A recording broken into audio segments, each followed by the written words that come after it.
Welcome to Unmuted by GosuGamers, a podcast that takes a closer look at the esports world. And right now, today, we're going to talk about M3. I mean, it's early, I know, but then the group draw just happened like a few hours ago. So now we have the full picture of who's going to be up against who. We know that M3 is now going to return to Singapore. So let's talk about it real quick. I mean, today you have me, myself, Freddie, as well as Jared or Belandrio. How are you, Jared? I'm doing great, actually, after waking up a little bit too early for that draw. So, okay, but is it? Let's jump right into it. Like, is it? I would say a surprise for you that M3 is happening in Singapore again, or well, it's not really a surprise. Yeah. I don't think it's a surprise. Look, I know like we have the current pandemic going on in the world. It's pretty terrible, but hey, if anywhere in the world was gonna do something this good and this big, it would be somewhere in Southeast Asia, and Singapore is that. Yeah. Which is, I'm pretty happy with that. Singapore is definitely, I would say, one of the safest country in the world, if not, Southeast Asia at the very least. And they've done it in M2, and I would say it's quite an easy decision from Moonton's side, right? I mean, it's in a way, of course, yes, if they have the choice, they will want to like expand their market. I don't know, go to Indonesia or even Philippines, where they have like the biggest market. But at the same time, you gotta do what you gotta do to make sure that nobody gets sick. Exactly, like you said, the biggest market in MLBB generally is Southeast Asia. So Singapore, perfect. An accessible place for the entire world, considering all the teams. Singapore, and I'm sure that a lot of the teams, a lot of the players, a lot of the fans are going to be very wary about what's going on and things like that. But as long as I think Moonstone is kind of the the company who will literally put everything in place and will do it perfectly.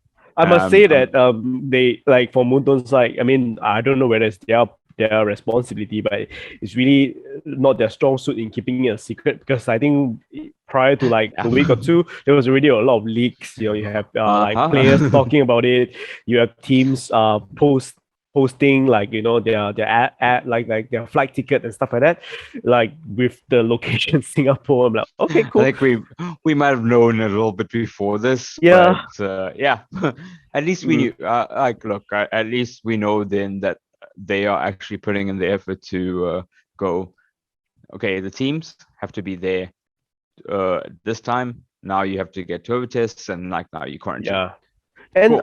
Also based on the press con earlier, they also mentioned, I think it was Michael from Moonton also mentioned that they are trying their best to have live audience in Singapore, which I think will help, because personally I was in Singapore earlier in M2 when there's no audience, when there's just a crew. Even with a little bit of noise, it kind of helped the atmosphere, right? And for MPL Malaysia, I was there as well for the playoff, the finals, the grand finals. We also had I think 50 packs is better than nothing. I tell you, at this point, 50 people cheering is better than zero. Better than having like fake cheer from TI or whatever. Oh yeah, we know about the fake cheers already, and the fake cheers are. I don't think we want the fake cheers, and we already know that, especially the SCA audience are in love with MLBB. Yeah, we want to hear that crowd. I mean, it would definitely help the broadcast or the viewer experience, but it doesn't. If it doesn't really help the players because they don't hear the fake cheer, then what's the point, right? Exactly. That is it. Yeah, if the players don't hear it, I think the players aren't gonna really care about it. When the players can hear it, especially like we spoke about, in other games, if the players can hear it, the players love it. In this, if the players can hear it, the players will love it. So let's hope. Yeah, because there are some teams that they perform better when there's fans, or there are some teams that definitely perform worse because of pressure and stuff like that. So yeah, I mean, with this picture, it really doesn't matter. It doesn't really add on. It's just the sound effects to them. So okay, now let's talk about the format, right? I mean, they also reviewed the format, and there's a video that explained the whole thing. Um, so it's interesting because this is for the first time, I think, that there will be no elimination during the group stage. Yeah. So there's 16 teams, 4 teams in each group, group A, B, C, D, which we'll talk about. We will break down the teams in a bit. But right now, yeah, no elimination during group stage. It will be a single round robin, and then there will be 9 days of playoffs straight. What do you think of this format? Yes, good. I mean, yeah. I kind of like this a lot because, well, I mean, I do like it because it gives the especially considering that you have 8 teams, at least 8 teams here coming from either qualifiers or a smaller MPL Region, league. yeah. Yeah. So those teams, they want a chance. Imagine those teams getting, into a group with any of the big MPL teams, and suddenly they just drop to the bottom two, and Yeah. they're eliminated. So I think this is very nice because the smaller teams actually get a chance, or a second chance even, considering what the groups are. And to at And least they have a can, taste of the yeah, playoff stage or like the main stage, exactly. Yeah. Exactly. And imagine if one of these small teams cause an upset, and Yeah, that'll suddenly be they knock out someone huge, and then wow, like, look, we saw it from well, not really in the same way, but we saw Impunity yeah. like at During MSC, MSC yeah. do the same thing. Like, they didn't knock out anyone big, but they played amazingly when they got the chance to. Yeah, So and you could even say that to some people like Burmese School was considered the underdogs, or if not, like they exactly, were not the yes. contenders, right? But back then, in M2, they made it all the way to the grand finals. They knocked down like they knocked down multiple, like I would say, powerhouses to the low bracket, and then they Yeah. finally And no one yeah, expects them to. correct. This might And be the year for someone else. Who I'm knows? I'm definitely with you on the, at least like, they give them a little bit more chance.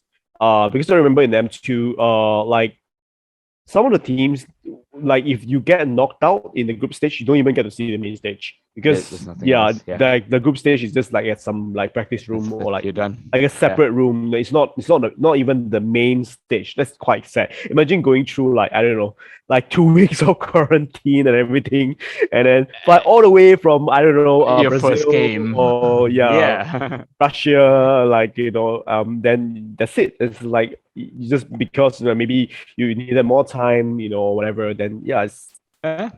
at the very least, there's something. Okay, Which is looking at good. the playoff, 9 days of playoff. So day one and day two will be purely the upper bracket, because there'll be 4 games of upper bracket matches. So Yeah. two best of 5 for day one and 2 for day two, and then the third day we will have like the first elimination, which is the lower bracket, that's best of 3. Yes. So there'll be best of 3 for the first 2 rounds of lower bracket. It kind of reminds me of like a more, like a hybrid between like how Riot will do things, as well as WoW. You get what I mean? Like, because Yeah. like for Worlds, you don't have brackets, technically speaking. Yeah. It's, There's you have no multiple bracket. stages. It's just for, well, like in League of Legends in general, it's just knockout. Yeah. You lose a game, you're done. That's it. Yeah. You, So the bracket thing is very, in a way, is very very TI to a certain extent. I mean, well, M2 was similar, but just that there Yes. were like they just, I would say, they adjusted to in a way that they allow the teams to play more games. For almost every teams will be able to play more games, which I think is smart. I mean, definitely, number one, you give them more chance. Number two, you give more opportunities for the fans to watch them as well. So yeah, Yes, I think of it's a course. win-win situation. Yeah. I like the And fact that yep. like, look, I mean, obviously, as us the fans, in general, it's very nice to get to watch the teams play more. in any tournament at least we want to see our favorite teams play, and this is exactly that. Sure, they might get knocked out, but Yep. we wanna still shout for our teams and support our teams. Yeah. Before we go into like the individual teams to really talk about, the matchups and, I would say the fun stuff, the predictions, right? I want to have like some big overview prediction as well. Okay. Personally, because I believe similar to like TI or Worlds or whatever, every big tournament of like mobile esports, I mean MOBA to some extent, will have their own meta. So what is your prediction in regards to, let's say, M3 meta? How would it be? What is the what sort of Right. heroes will be the like in contention, or like would it be split push, aggressive, blah blah blah? What's your own personal take on this? Yeah. I don't think I have like a hero standpoint, but Ube, because Blacklist International have already shown like, okay, look, MPLI is currently ongoing. Blacklist International have already shown, okay, their first game was yesterday because they had proceeded through to the Yep. quarterfinals. They absolutely destroyed BTR. The BTR aren't a bad team at all. They're pretty strong, of Bigatron course. Alpha Yeah. are like a really good team, and they wanted to face Blacklist. They all said that they wanted to face Blacklist because of MSC. I don't see anyone really stopping the UBE right now. Okay.